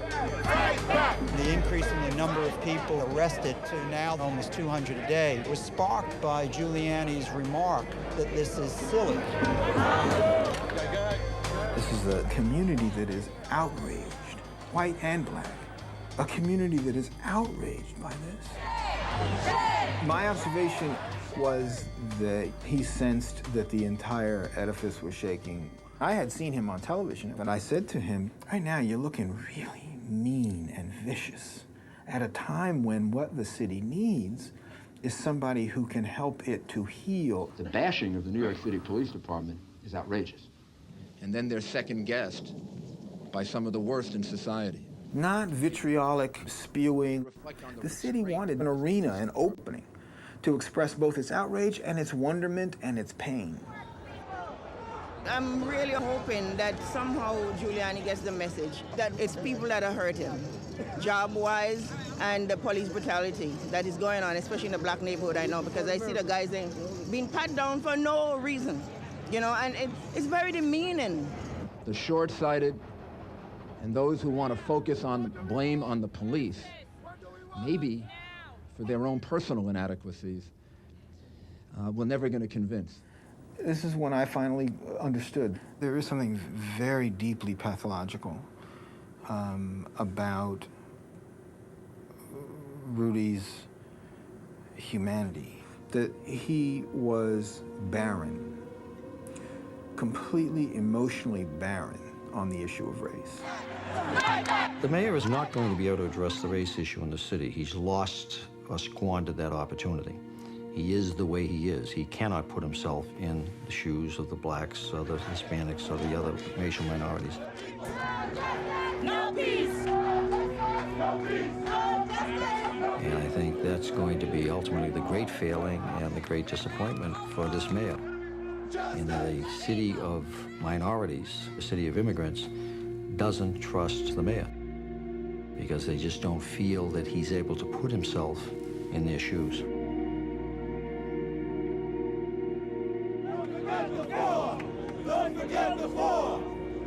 hit the floor. Every time a New York City cop is made stand before that great mahogany bench, wrongfully accused, it's one step up for a criminal and 2 steps back for justice, and that has to change.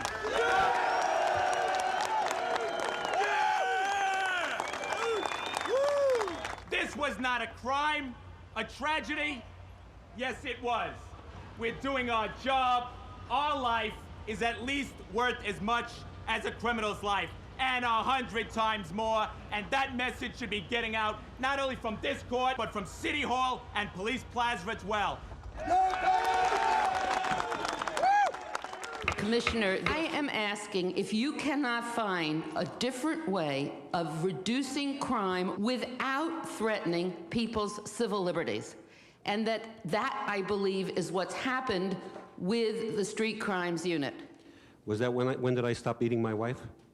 I mean, the fact is that Commissioner, one of the reasons that there's been a reduction in outrageous crime comments. is because we prevent crime before it happens. I joined street crime in 1993, and some of the things were borderline, were questionable to me insofar as the legality of the stop, question, and frisk. And although I had been out of the unit several years prior to the killing of Mr. Diallo, I wanted to testify about the goings-on, and it was Lieutenant Adams' idea to disguise my identity because of the possibility of retaliation. Is the officer asserting that, in fact, the street crimes unit is engaging in racial profiling? Yes, they do. He does. The phrase, "we own the night," it was really true.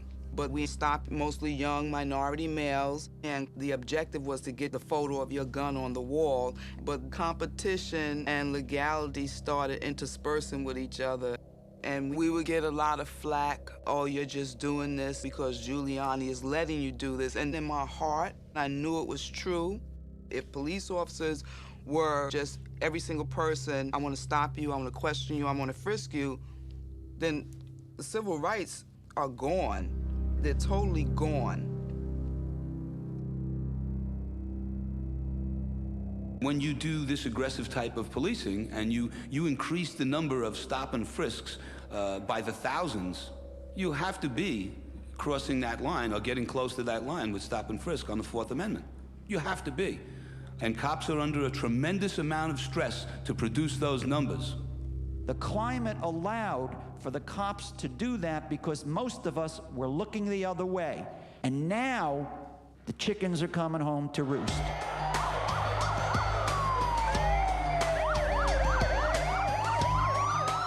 Reference to the charge, murder in the second degree under the first count of the indictment. What was your verdict? Not guilty. Not guilty. Not guilty. Not guilty. We're proud of this jury who had the strength and courage to listen to the facts in this case and come back with the proper verdict. There is pain in our city today.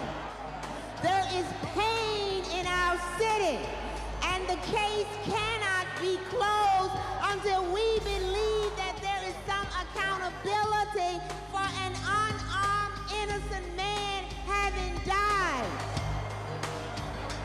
The popular response, the on-the-street response to the Diallo killing, I think really brought home to New York City and to America and even to Mayor Giuliani the costs of this method of policing called quality of life policing, which until then was sort of seen as the model for how you respond to crime. And I think that part of what led to this acceptance of the kind of Giuliani military-style solution is the fact that the majority of society is not threatened by these practices. I mean, the police don't approach wealthy white people and ask for consent to search their cars, backpacks.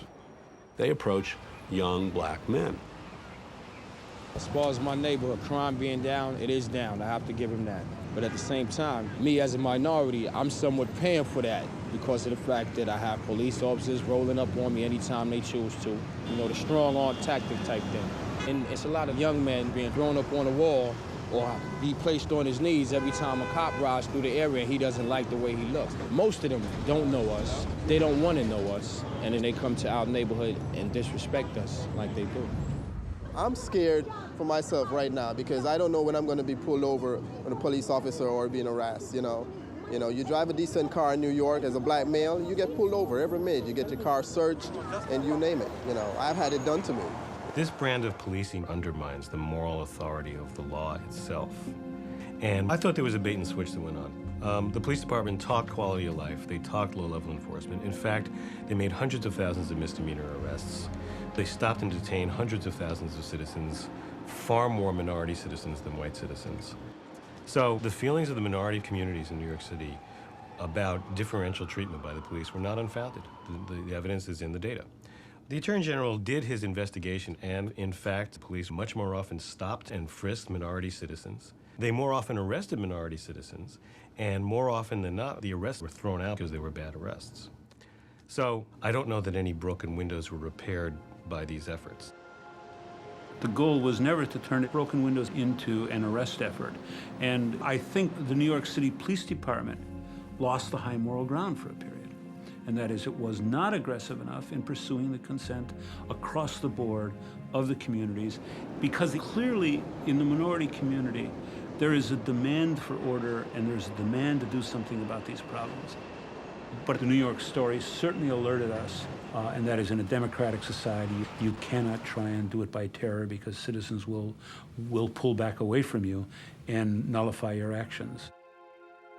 And so if you adopt these double standards that give up on the promise of equality, which is at the core of the legitimacy of the system, you can expect a lot of cynicism and distrust because they have come to believe that this is not a fair system. What Giuliani did, I think, was to say, we're going to help the law-abiding members by writing off, by arresting, creating criminal records for a vast segment of the black male population, and we're going to face the consequences of that for years to come.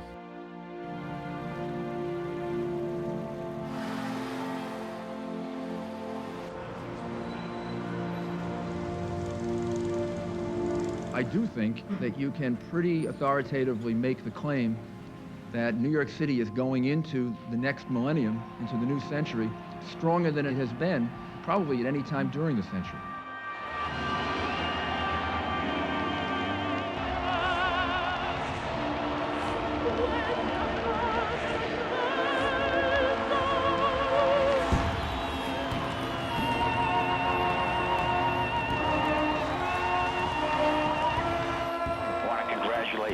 Tremendous job you're doing turning the city around. Thank you. I also think you're doing an excellent job, and New York has been in need of a man like you for many years. I don't know if we ever had such a mayor like you. You're the best the city had since the city was the city. You're doing a great job in the city. Thank you. And I can't wait to call you senator.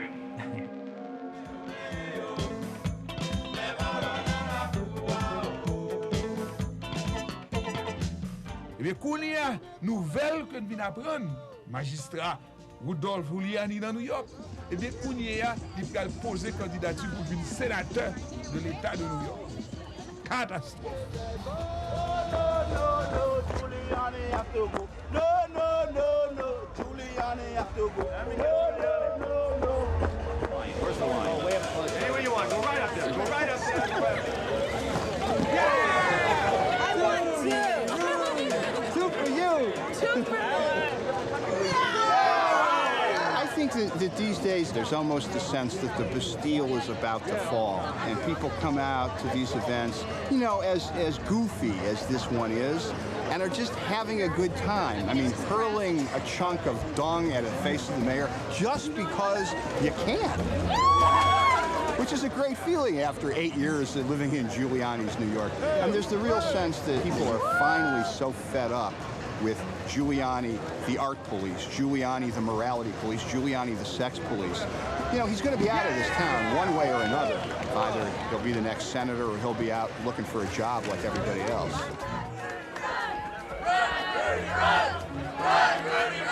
I think being in the Senate would be a great honor, and it would be a great place to continue the kind of work that I've done for the city of New York. Same philosophical principles, ideas, things that I've put in place here, I would argue for and be in favor of in Washington and try to spread it for the rest of the country. We wanted to show Mayor Giuliani how important Texans think it is to beat Hillary Clinton for the... I think you make an excellent candidate, and it could be one of the great campaigns in the history of the United States Senate, the way the rumors are shaping up. Thank you. You know, he travels across the country and presents himself as the guy who tamed the tribe. I got them in line on crime. I got them in line on welfare. I'm your man, white America. Please join me in giving a nice Arkansas welcome to Mayor Rudolph Giuliani from New York. Mayor, delighted to have you here. If you agree with the kinds of things that I've done in New York City, then I would be someone that you would probably want to see in the Senate. And then in the middle of what was already shaping up to be a quite contentious election, with Hillary having become a very formidable candidate, Rudy suddenly had a press conference announcing that he had cancer, that he had the same cancer Harold Giuliani died of. I was diagnosed yesterday with prostate cancer. No one quite knew what was going to follow. But then one stunner after another occurred. The very next week, he suddenly acknowledged that he had what he called a very good friend, Judy Nathan. This was a new woman in his life. She's a good friend, a very good friend. The next week, another stunner. He announces, without ever having informed his wife, that he was seeking a separation. It's been a very painful road, and I'm hopeful that Donna and I will be able to formalize that in a separation agreement. Today's turn of events brings me great sadness. I had hoped to keep this marriage together. For several years, it was difficult to participate in Rudy's public life because of his relationship with one staff member. So she clearly fingers the other woman before Judy Nathan, going back many years. And though she doesn't name Christine Latigano, that's clearly who she's referring to. This was a very serious question. Here was his press aide and his administration. And so we have these cataclysmic events, really. And here's a man who all his life, wanted to be president of the United States, was on a game plan with that as its goal from the time he was a teenager. He was now running against the First Lady of the United States. If he defeated her, he would be one of the most powerful Republicans in the United States, positioned for a presidential run. You would think that he would have the self-discipline to not create and sustain a relationship with a new woman where it was so public that many people knew about it. So things were blowing up all around Rudy. I've decided that what I should do is to put my health first. This is not the right time for me to run for office. He declares that he is leaving the Senate race solely because of prostate cancer, not because of the problems in his marriage, not because of the rise of Hillary as a strong opponent, not for any other factor. And largely the media seems to accept that and move on. But also what I think concerned Rudy greatly was that he knew I was doing a biography about him, and he had dinner with a source of mine shortly before the book came out and expressed grave fears about what I had found out about his family's life.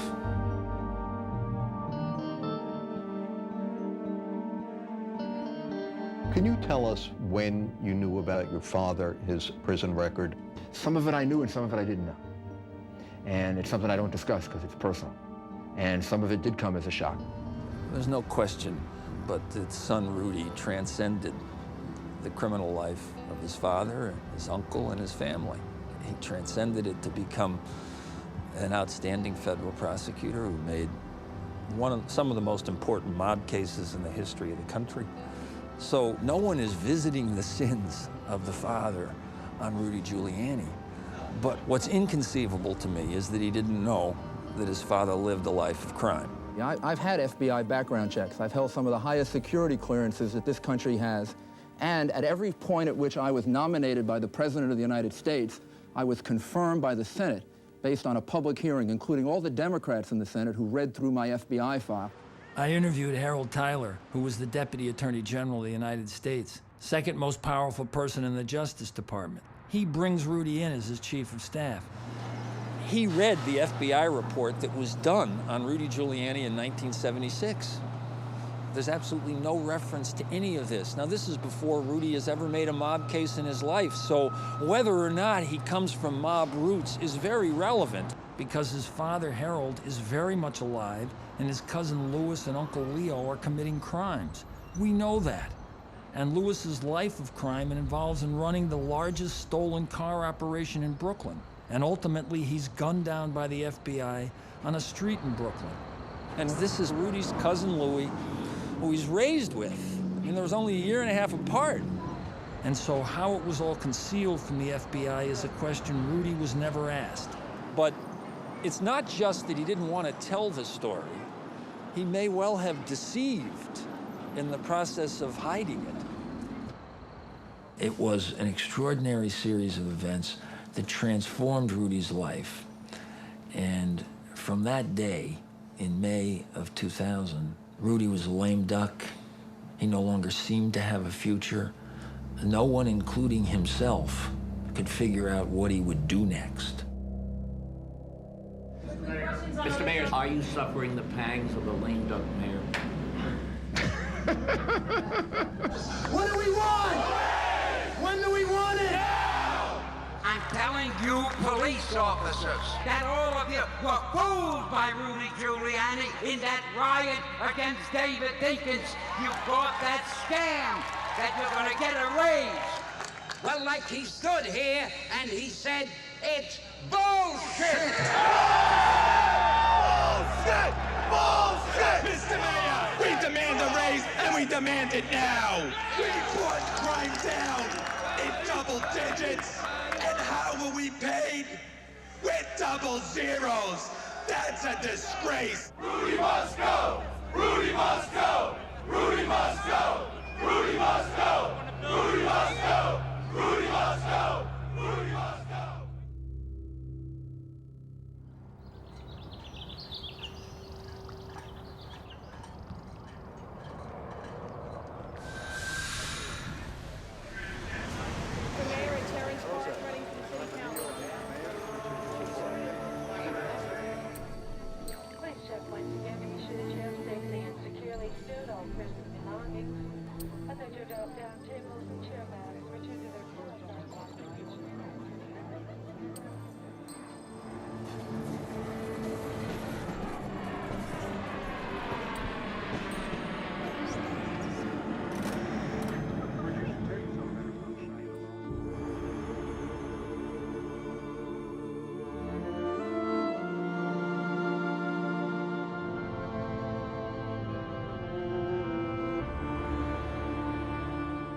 This is the darkest hour of New York. We've never been attacked like this before. George Bush disappeared in the first few hours of this great calamity. Rudy Giuliani was right there. He almost lost his life. 2 airplanes have attacked. Apparently, the government is doing everything they can to secure the airspace around the city of New York. He was the first voice that we could attach a face to while the Pentagon was being attacked, while we thought the White House was being attacked. The situation right now is a massive rescue effort that's going on right now. We're trying to evacuate thousands and thousands of people. Here's the mayor speaking live now. The number of casualties will be more than any of us can bear, ultimately. So instantly, he's insinuated into the consciousness of America. 343 firemen died. And when the uniformed services are the heroes of the Western world, he's the hero of the Western world. He embodies them. He's bonded with them. In the public mind, I'm talking about.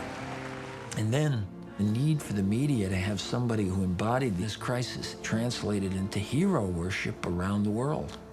All you had to do at any moment was watch the mayor. Listen to what this guy said. Rudolph Giuliani is the personification of courage.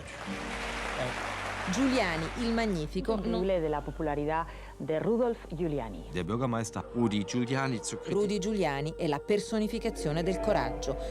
He was at a wholly different level than he's ever been at before. Mayor Hero, Rudy the Rock. Tonight we welcome Two leaders who embody the extraordinary spirit of all New Yorkers, Governor George Pataki and Mayor Rudolph Giuliani.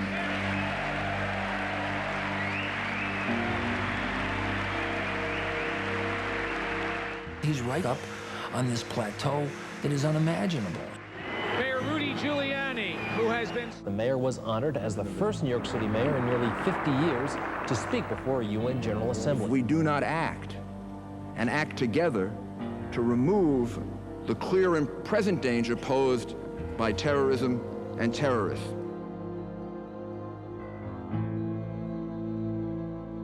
So in that 18-month period, from the time he pulls out of the Senate race, Rudy was on the downslide of his political career. And then September 11th happened, and suddenly he had a focus.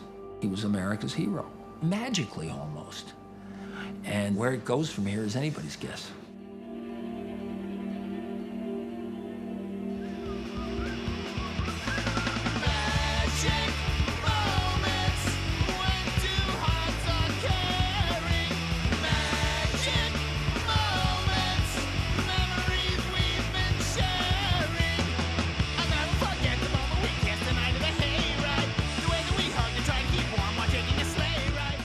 In other words, all that we see now are just the shadows. As you see them on the screen, the reality is in the studio. So too the reality is not here. Reality is elsewhere.